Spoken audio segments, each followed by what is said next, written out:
այսօր աչքովս ընկավ, որ Սամվել Կարապետյանը էլի արհեստական բանականությամբ դիմել է մարդկանց իր ծրագրերի մասին, դες հասկանալի է, ինչ ձեր ընդդիմությունը փաստորեն արհեստական բանականությունով է շփվում մարդկանց հետ, դες հասկանալի է ինչու։ Իհարկե հասկանալի է։ Նրա խոսելու բոլոր փորձերը բարեհաջող չեն եզրափակվել։ Բայց երբ է փորձել, որ մի հատ Դե երբ որ կարճ անգամ խոսել է, հիշում եք, մի անգամ կարճ խոսեց ու պարզվեց, որ քրեական օրենսգրքով նկարագրվող արարք է գործում, այնպես որ ամեն անգամ մեմ է դառնում կամ նրա խոսածածը։ Դրա համար խնայելով Հայաստանի Հանրապետության քաղաքացիներին դիմում են արհեստական բանականությանը, կոչ կանեի նաև մյուս ընդդիմության լիդերներին, հա, օրինակ նույն Ռոբերտ Քոչյանին, եւս դիմել արհեստական բանականությանը եւ խնայել մեր հասարակության նյարդերը, որովհետև նրա անգամ ժեստիկուլյացիան ու դեմքը բնական վիճակում նյարդայնացնում է ու վատ հիշողություններ է արթնացնում։ Ինչ վերաբերում է բայց նրա արհեստական բանականությանը դիմելը, ուզում եմ նաև անպայման ֆիքսենք, որ պրոբացիոն ծառայությունը օրինակ մեկնաբանել է, որ Սամվել Կարապետյանը ազատ է տեսաուղերձներով դիմելու իրականում ոչ թե արհեստական բանականության, որևէ արգելք չկա, չնայած սուֆլյոր կա, բան կա, ժամանակակից Ես ասեմ ավելին վարչապետը նաև ասում էր, եթե հեռախոսի խնդիր կա, կարող ենք նաև ապահովել, նաև որ հեռախոս լինի, ինտերնետ լինի, չիպ լինի, ինչ է պետք, որ նա կարողանա դիմել, որովհետև արգելք չկա։ Այլ բան է, որ նրա փաստաբանները ակտիվ փորձում են թեզ առաջ տանել, որ իբր չի կարող, դրա համար չի դիմում։ Ուղղակի խնայում են թույլ տվեք հոգատարություն նկատել այս արարքում, խնայում են հասարակությունը, իսկ իրականում չեն ուզում ամեն անգամ նրա խոսելուց, իսկ հիմա առիթները շատ են նրա խոսելու լինելու, չեն ուզում ձայներ կորցնել հավելյալ։ Հա, բայց դες մինչև վերջ չի կարող, չէ՞ գնա, մի օր պետք է խոսել։ Չի կարող ասել, բայց ինչ տարբերությունն է, ինչով է խոսում, ինչու է խոսում։ Այդ մարդն ով է քաղաքական դաշտում, որ մի հատ էլ խոսի կամ մարդիկ սպասեն նրա խոսքին։ Նա ոչ տեխնացու է, ոչ կարող է լինել տեխնացու, նրանց այդ Տաշիր գրուպի կամ Մերձևովի քաղաքական առաջնորդը, առաջին համարը Նարեկ Կարապետյանն է, ով ասում է ես կուրատոր եմ։ Ես էլ ընդունում եմ, որ Նարեկ Կարապետյանը գալիս է եւ համակարգելու է կուրացիա անելու ընդդիմադիր այլ ուժի, հավանաբար Ռոբերտ Քոչյանի վարչապետությանը եւ նրանց լավագույն սցենարում։ Ռոբերտ Քոչյանը անսպասելիորեն հայտարարվեց Հայաստան Դաշինքի շատ ես զարմացած ինտրիգերահավոր Հայաստան Դաշինքի տեխնացու եւ այնտեղ մի քանի թեզերով քննադատեց ձեզ։ Տեսեք, եւ քաղաքական կան, եւ բարոյական կան։ Դուք հանձնեցիք Արցախը եւ փորձում եք այնպես անել, որ ժողովուրդը մոռանա մեր հերոսությունները, դուք ասում եք, որ հայրենասիրությունը վնասակար է, վտանգավոր է, մեր ինքնության մասը ուզում եք ասել, որ մենք ինքնություն ջնջում եք մեր ինքնությունը, որ մենք ինքնություն չունենանք, մի խոսքով դուք ուզում եք ասել, որ հայրենասիրությունը դա վատ բան է։ Շատ լավ, նախ ինչից եք վերցրել, որ մեզ ա դիմել։ Նա Արցախը հանձնողներին է դիմել եւ Արցախ հանձնողները իր դիմաց նստած էին կամ մաքսիմում Շահրամանյանին կարող էր ման գալ եւ որպես Արցախ հանձնող դիմեր նրան։ Ես կարծում եմ մի քիչ գործընկերային չէ ուղիղ եթերում եւ ամբողջ Հայաստանի առաջ դիմել իր գործընկերներին ու ասել ինչու հանձնեցիք Արցախը, կարող էին փակ քննարկումների ժամանակ իր ցասումը բարձրաձայնել, եթե գործընկեր չէր այդ գործընթացին, իսկ մենք եւ մեր ուժը անգամ տեղահանումից առաջ, հա, այսինքն 20-20-ի պատերազմից հետո փորձել ենք ամեն ինչ անել, որ չհայաթափվի Ղարաբաղը, որպես Արհավատչյան դրա օրինակ հորդորներն էին Սոֆիայում բանակցել Ադրբեջանի իշխանության հետ, բայց գիտեք, որ Արցախը հանձնողները նախընտրեցին գնալ եւ լախ եւ լուծարել Լեռնային Ղարաբաղը։ Այնպես որ ես դա մեզ ուղված կոչ չեմ դիտարկում ու նաև ասեմ, որ նույն դաշնակցականներն էին, հանրապետականներն էին, որոնք տոնում էին Ղարաբաղում իշխանափոխությունը եւ ուզում էին, որ նույն բանը լինի Հայաստանի Հանրապետությունում։ Մի հատ թեմայից շավեմ, այդ որ ասում եք հանրապետականը Շարմազանովին տեսակ Մոսկվայում։ Ինչ որ դրվագներ տեսել եմ, բայց առաջին անգամ չեմ տեսնում, դրա համար չեմ գայթակղվել։ Հասկացա, չէ գայթակղվել։ Նման մտքեր միշտ նա արտահայտել է։ Վիտալի Բալասանյանից չի տարբերվում։ Ինչ է կանոն ինքնության հետ կապված ես գրեցի անգամ որ արձագանքեմ, եթե նրանց համար ինքնությունը, ինքնության պահպանումը դա ապօրինի գույքով հարստանալն է, դոլարային միլիոնատեր դառնալն է, օրինակ որդու նոր չափահաս դարձած։ Ոչ մի տեղ գրած չի, որ ինքնության մեջ չկա փողուտելը, այդ գրած չի։ Դա լավագույն դրսևորումը չէ, որ ազգերը ուզում են պահպանել եւ որպես իրենց ինքնություն մատնանշել հետագայի համար կամ այդ եւ այնց է ինքնություն դարձել Երևանի կենտրոնում օրինակ քաղաքացիներին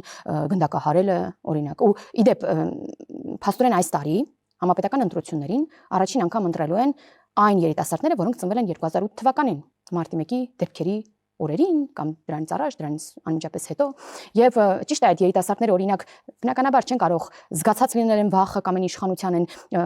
ողջ պերճանքը ճակերտավոր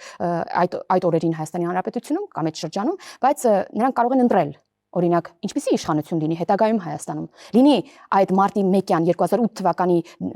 իրականությունը, որը կարող է հետ գալ, որովհետեւ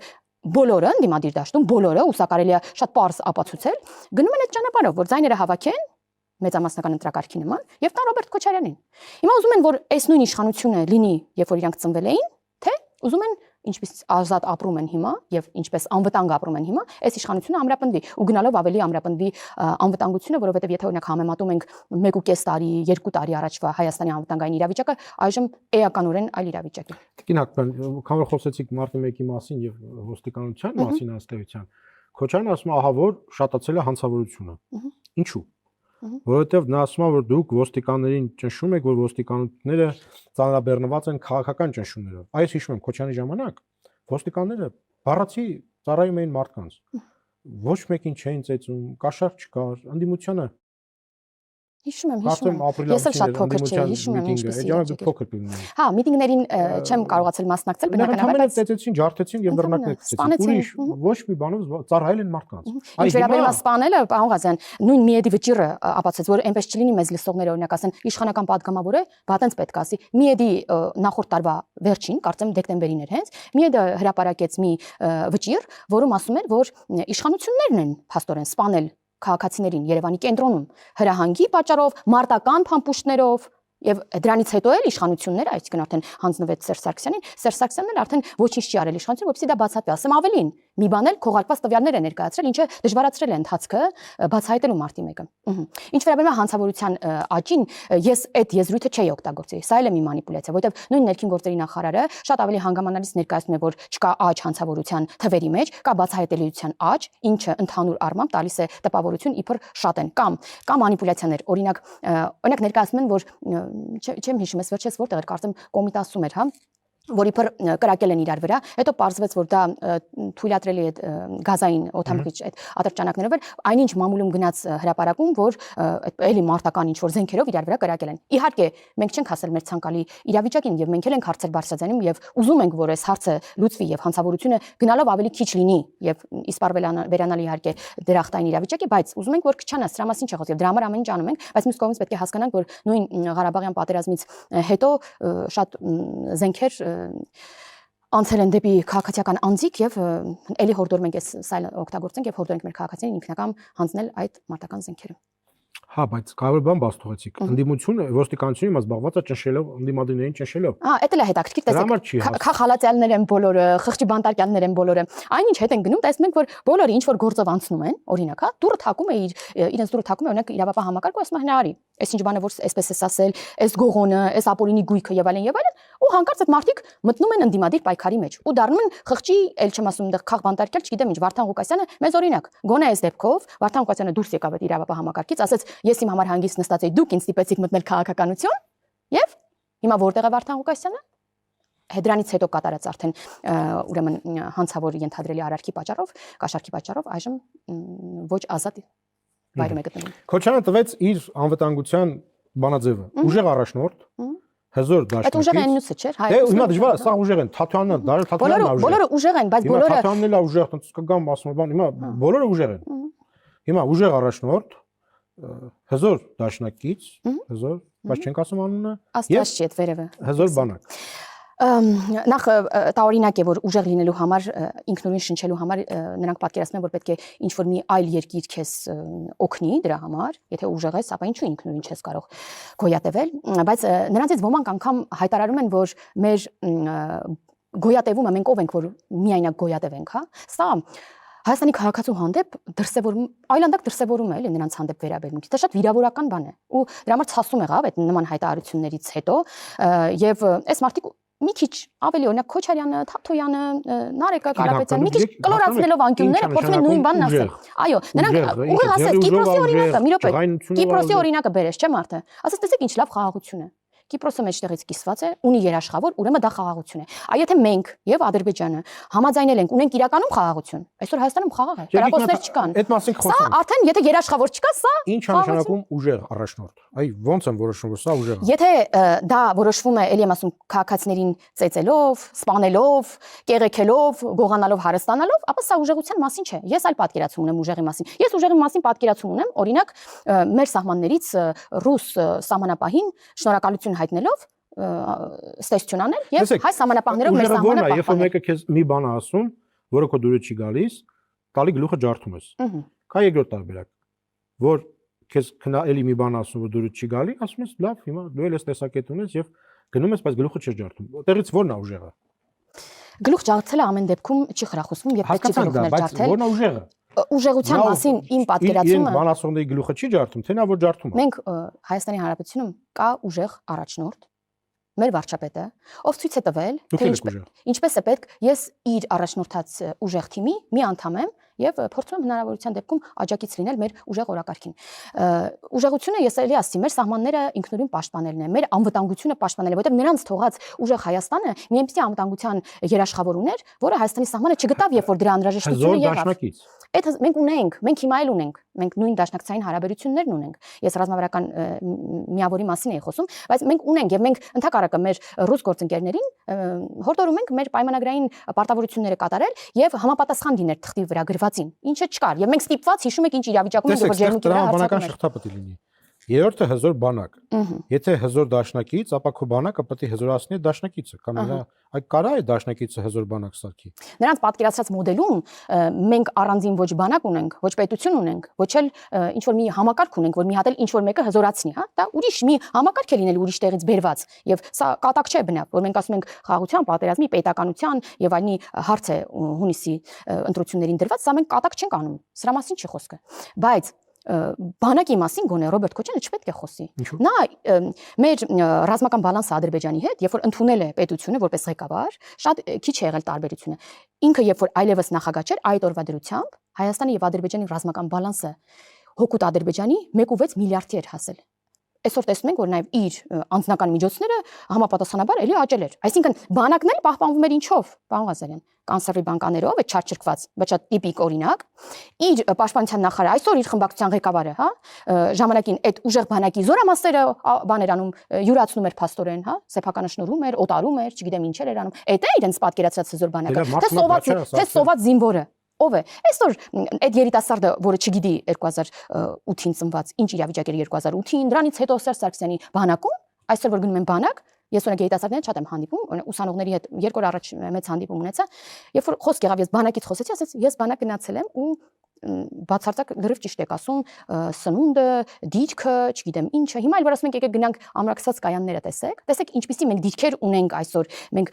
ժողովրդի տված գումարը, հարկերը ոչ թե ուղում ենք դեպի մեր անձնական բարօրություն, այլ ուղում ենք դեպի պետություն եւ անվտանգություն։ Ձեր սեփականությունը չի։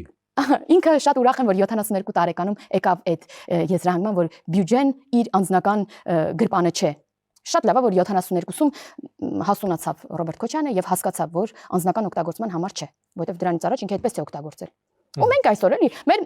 ընդդիմադիրները այդ նույն Քոչարյանի, մնացածի, ինչու մենակ Քոչյանի, падգամավորներ, այլ պաշտոնյաներ ասում են դուք վախենում եք, որ հեսա իշխանություն կկորցնեք եւ ձեր վարկերը չեք կարող մարել։ Եթե մենք մեր գրպանն ենք գցել այդ բյուջեն, ինչ վարկ ինքը ուներ կրթության նախարար, որը տեսակ ինչ հսկայական, ահա աստղաբաշխական։ Մենք էլ ունենք կրթության նախարար, նա էլ է ունեցել կրթության նախարար, մենք էլ ունենք падգամավորներ, նրանք էլ են ունեցել падգամավորներ։ Մարդը կարա ինքը վարկ տա։ Չենք ֆայմում։ Բայց ինքը եկել է այդ գիտակցման 72-ում, այ, չգիտեմ ինչպես, լուրջ չեմ կարող մեկնաբանել։ Նա ասում է, որ ձեր խաղաղությունը ֆիկցիա է։ Չկա խաղաղություն։ Ինչու՞։ Որովհետև ձեր բերած խաղաղությունը կախված է անձերից, Փաշինյանից եւ Ալիևից։ Իսկ խաղաղությունը այն խաղաղությունն է, որը երաշխավորված խաղաղություն է։ Պետք է այն հզոր դաշնակիցը եւ էլի ինչ որ, չգիտեմ, ովքեր, չգիտեմ ինչու, երաշխավորեն մեր խաղաղությունը։ Ընդ որում ես հասկանում դա ինչ է նշանակում։ Եթե կողմերից մեկը խախտեց այդ դաշնակի այդ խաղաղության երաշխավորը ինչ անելու, հարձակվելու է այդ խախտողի վրա, այս հարցը բաց է մնում։ Պատժամիջոցներ կիրառելու, ինչ անելու։ Այդ իրենց կհարցնեք, որովհետև ես այդ մոդելը չեմ հասկանում, որովհետև ցանկացած դեպքում որևէ երաշխավոր ունենում է անձնական որևէ շահ։ Բայց Կիպրոսի օրինակը բերեց մենք խոսքի սկզբում։ Եվ Իսրայելի օրինակը, բայց կա Ուկրաինայի օրինակը։ Որը երաշխավորն է մեր հզոր դաշնակիցը եւ եվրոպական երկրները եւ ինչ։ Երաշխավորը հարձակվեց որի օր տարին է պատերազմը եւ ամեն օր մարդիկ երաշխավորյալի հետ։ Մենք էլ ենք ունեցել անվտանգության երաշխավոր կազմակերպություն, մեծապես որը Ռուսաստանի Դաշնությունն էր բնականաբար, ՀԱՊԿ-ի մասին եմ խոսում, եւ երբ որ մեզ պետք եղավ որ այդ մեկ անգամը գործարկվի այդ անվտանգության երաշխավոր կազմակերպությունը, մենք չգտանք բոլոր հոդվածներով, բոլոր ուղղություններով, կետերով, ենթակետերով դիմեցինք, բայց պարզվեց, որ դելիմիտացված չէ, առհասարակ Հայաստանը չգիտեն որն է, դրա համար չեն կարող պաշտպանել։ Ինչևէ, մենք հաղթահարել ենք այս ծանր փուլը, մենք հասկացել ենք, որ մենք երկու պետությունով հարևան պետություններ ենք ի վերջո, եւ կա գիտակցումը, որ մենք չեն կարող մեր երկիրը վերցնել, տանել ինչ որ մի խաղաղ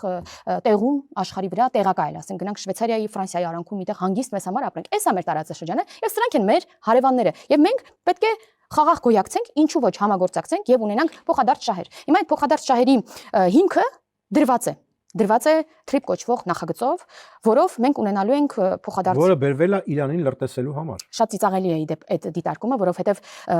պետքա, չգիտեմ,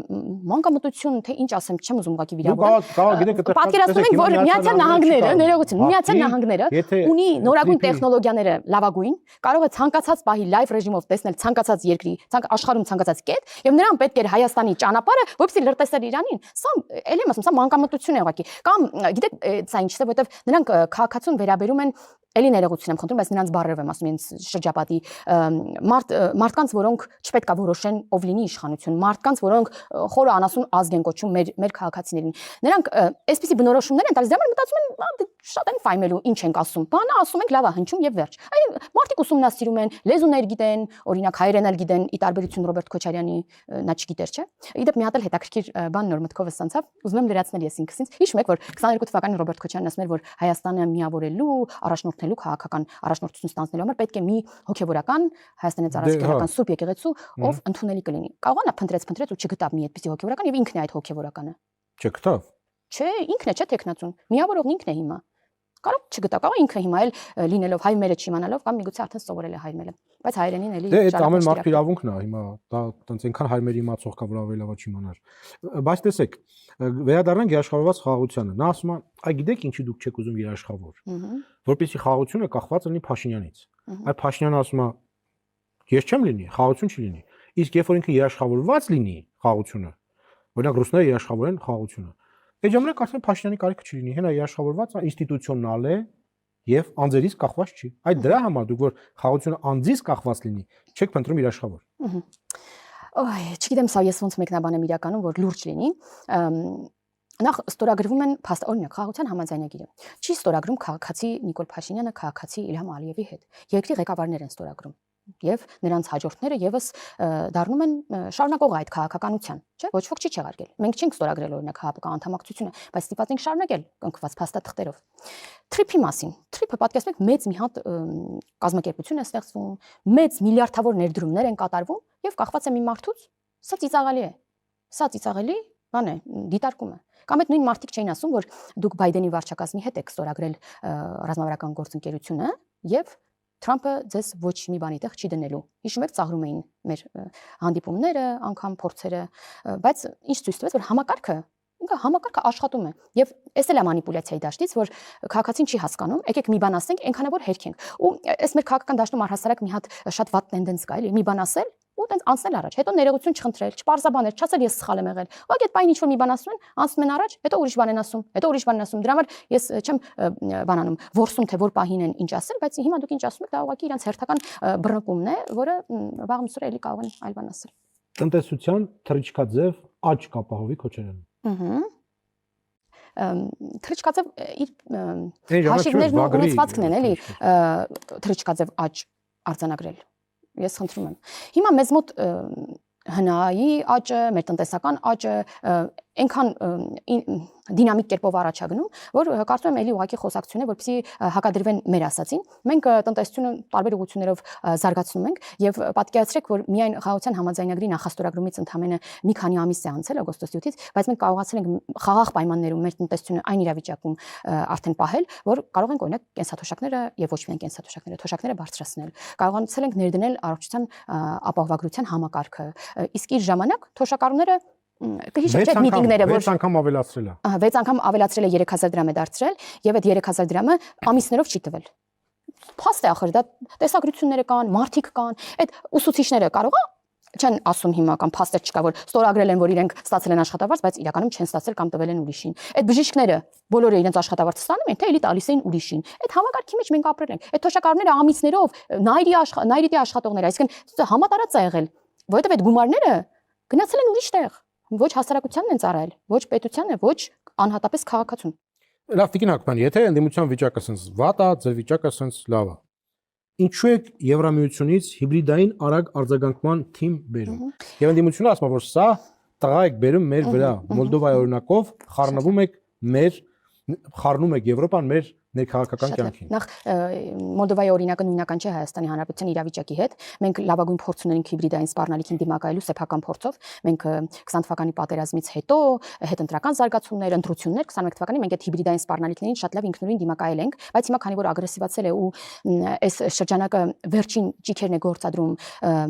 գոյատևելու եւ միգուցե նաեւ վերարտադրվելու, ապա ավելի են ուժ գնացել եւ այս հիբրիդային սպառնալիքները եւ մենք գրեթե ամեն օր տեսնում ենք դրա դրսևորումները։ Եթե իրենք համարում են իրենց հիբրիդային սպառնալիքի դեմ պայքարի շահառու, այսինքն իրենց դեմ ենք պայքարում, դա իրենց խնդիրն է։ Ախր մենք անգամ իրենք ցույց են տալի մենք ում դեմ պետքա պայքարենք։ Ասում են մեզ է, մեր դեմ եք ուզում պայքարեք հիբրիդային սպառնալիքի դեմ։ Այդ նույն կերպ իդեպ ասում էին, այդ որ Ղահոցյան համաձայնագրում գրված է, որ ռևանշիստական ուժերի դեմ պետք է պայքարեք, այդ ուզում եք դաշնակցությունը փակեք։ Այսինքն ուղիղ իրենց սլակները ուղիղ իրենց վրա են բերում։ Իդեպ Քոչյանը ռևանշիստների հետ կապված բան ասեց, էլի դաշնակցականների դիմաց կանգնած, դա էլ ինձ թվում է էլի վիրավորական է ներթիմային իրենց հարաբերություններում։ Ինչ ասել։ Ասում էր, որ նաև Ադրբեջանին է պետք երաշխավոր։ Այո,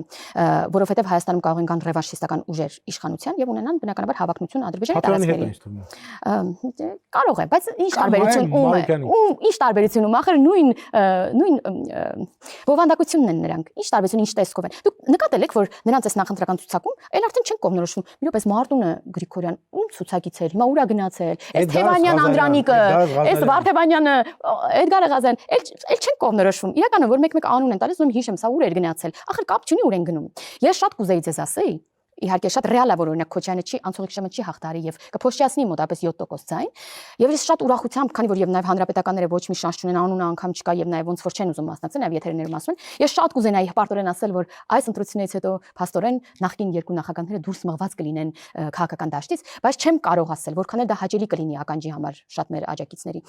որովհետեւ նրանք այլ բովանդակության մեջ այլ տեսքով վերարտադրվում են այսինքն հիմա օրինակ Թաթոյանը կա նշանակում է Սերժ Սարգսյանը դուրս է եկել հա պայքարից կամ բանը հանրապետական կուսակցության աշխատակազմի ղեկավար ֆրակցիայի ղեկավար իդեպ մարտի 1-ին նաև հա մարտի 1-ից հետո աշխատակազմի ղեկավար դարձած Սերժ Սարգսյանի Կարեն Կարապետյանի որդին ենթադրենք եկավ իշխանության ուզում ենք ասել որ նախկին իշխանությունը չկա դե նրանց ցուցակում չկան նախկին իշխանավորները ուզում եմ ասել որ այս նույն բովանդակությունը վերարտադրվում է ցավոք ուրախությամբ չեմ ասում որ երկու նախագահները, այսինքն նախկին իշխանություն դուրս են եղել, որովհետև միգուցե նրանց առաջին անուններն այո, բայց բովանդակությունը եւ նպատակները։ Այսպես անուրախ ավարտում ենք եթերը, շնորհակալություն։ Ես եմ շնորհակալ։